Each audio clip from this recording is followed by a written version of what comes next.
Title: The Disappearance That Shut Down an Entire Town. Real Case Investigation. The day she vanished. The town of Coldwater Ridge was the kind of place most people drove past without ever noticing. A quiet stretch of rural Midwest, population just under 2,000, tucked between endless pines, a single diner, and a post office that's still closed for lunch. People here left their doors unlocked. Everyone knew everyone's business.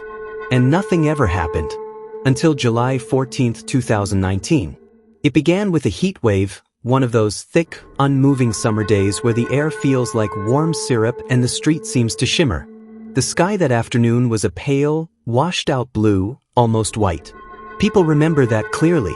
The color of the sky becomes important in stories like this, when towns still cling to the tiny details, hoping one of them is the missing piece. Her name was Emily Harrow, 17 years old, recent high school graduate, the kind of kid everyone described as bright, or good, or quiet but kind. She worked part-time at the diner and spent the rest of her time studying photography. Most days, she walked to the park behind the water tower to take pictures of birds, trees, and abandoned farm equipment. She said there was beauty in things nobody looks at.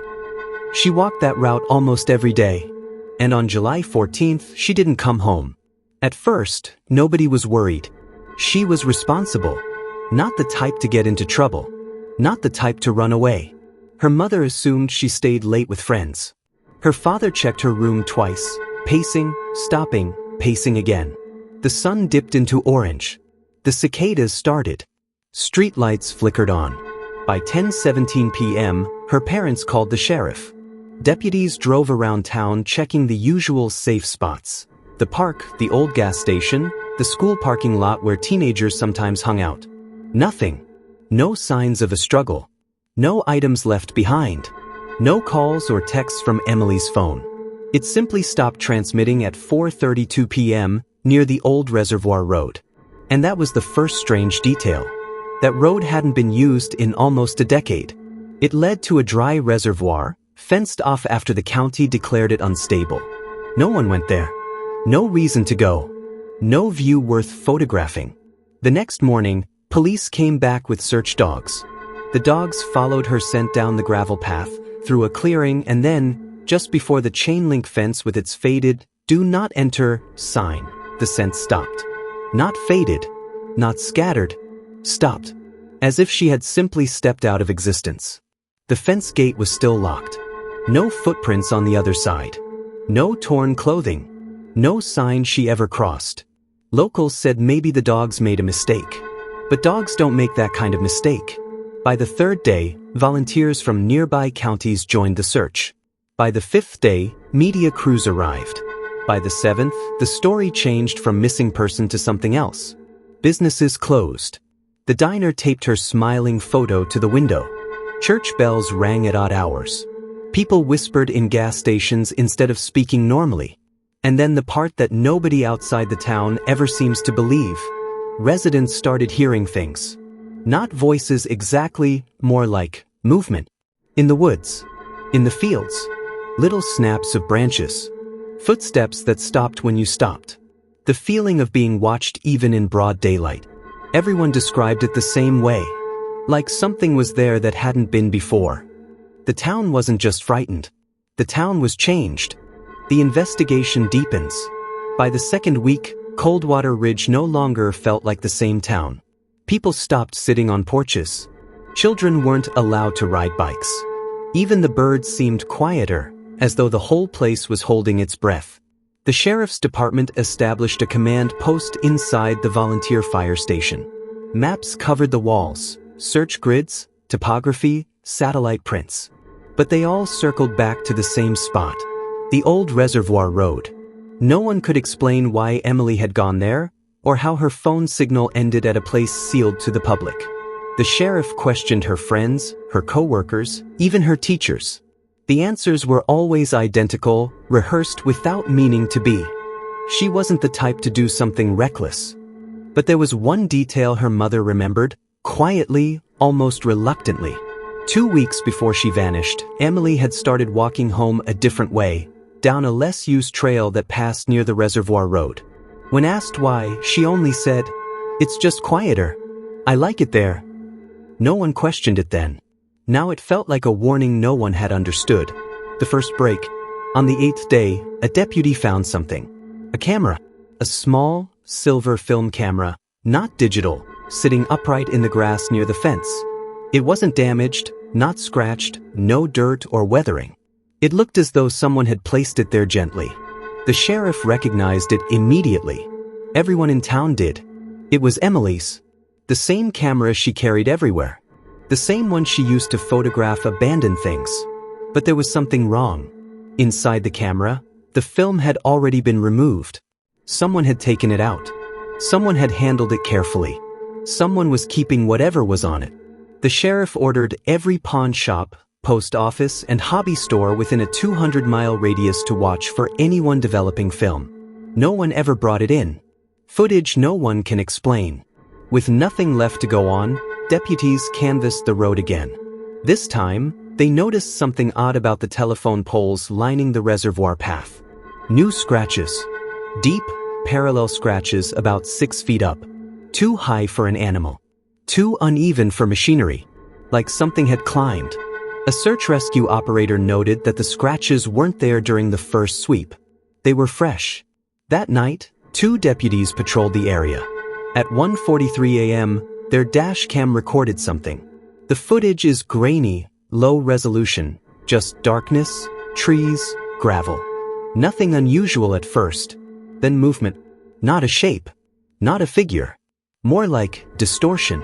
A faint, vertical blur passing between 2 trees. The air around it rippled, like heat above asphalt. One deputy thought it was a trick of light. The other refused to return to that road again. The video went into evidence. No enhancements ever clarified what it showed. But both men described the same sensation while watching it. Like something was looking back from behind the trees. The town shuts down. By the 3rd week, parents began pulling their children out of school. The grocery store shortened hours. Sunday services moved from church to living rooms. People stopped going outside after sunset. Some wouldn't even open their curtains. Because the sounds had returned. Footsteps in driveways. Slow, deliberate, pacing footsteps. But every time someone opened a door, nothing. No tracks. No wind. No movement. Only the heavy quiet of the night. The sheriff made an announcement. "We will maintain patrols. We will continue searching. We are not giving up." But his voice shook. Even he didn't believe the town was alone anymore. People weren't just afraid of what happened to Emily. They were afraid whatever took her was still there. The final revelation.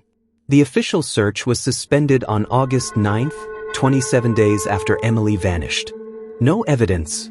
No witnesses. No suspects.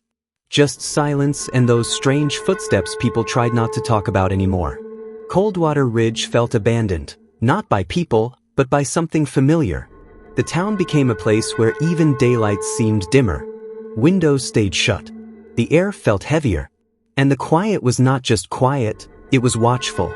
But the story didn't end there. It's what happened 1 month later that changed everything.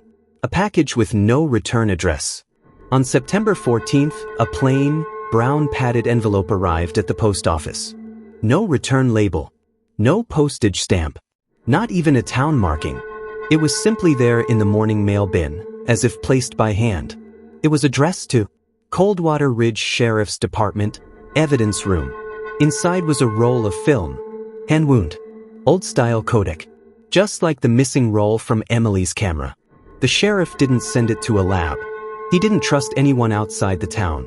He developed it himself in the small darkroom behind the high school's art wing, the same room where Emily had once learned photography. And every image was the same.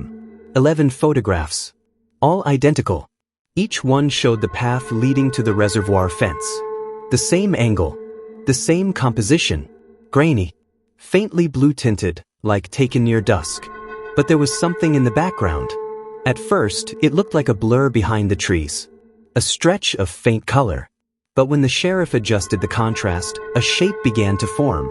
Not a face. Not a person. A silhouette. Tall. Thin. Too tall maybe. standing motionless among the trees. But the unsettling part was not the figure's presence. It was its position. In each photo, the figure was closer, step by step, frame by frame, moving toward the camera. Not walking, not lunging, just appearing closer. And the final photograph, the 11th, was taken only inches from the lens. But there was nothing visible except blurred blue light and what looked like skin or fabric or surface, impossible to distinguish. However, at the bottom corner of that last photo, partially obscured by grain, was a single fingerprint. Human. Emily's. The sheriff's last report. That evening, the sheriff locked himself in his office. He wrote for hours, long after the station lights went dark. His report, the one nobody outside the town saw, ended with a single paragraph. This was not an abduction. There was no struggle, no forced entry, no pursuit, no human involvement. Something in those woods called her, and I believe it is calling others. The town must remain indoors after dark. Lock windows. Do not go near the reservoir. If anyone hears footsteps, do not answer. Do not look. It watches back. He turned off his radio at 11:23 p.m. At 11:46 p.m., the deputies on duty heard footsteps outside the station. Slow, deliberate, pacing. But when they opened the door, the sheriff was gone. His cruiser remained parked. His hat still on the hanger. His office chair still warm. There were no tracks. Just the quiet gravel road leading toward the reservoir. The same direction Emily disappeared. To this day, Coldwater Ridge still exists. But many homes are empty now. Some families left overnight. Others boarded up windows and stayed inside, waiting for a normal that never returned. And sometimes, only sometimes, someone claims they can still hear footsteps outside their door. Not running, just waiting, listening back.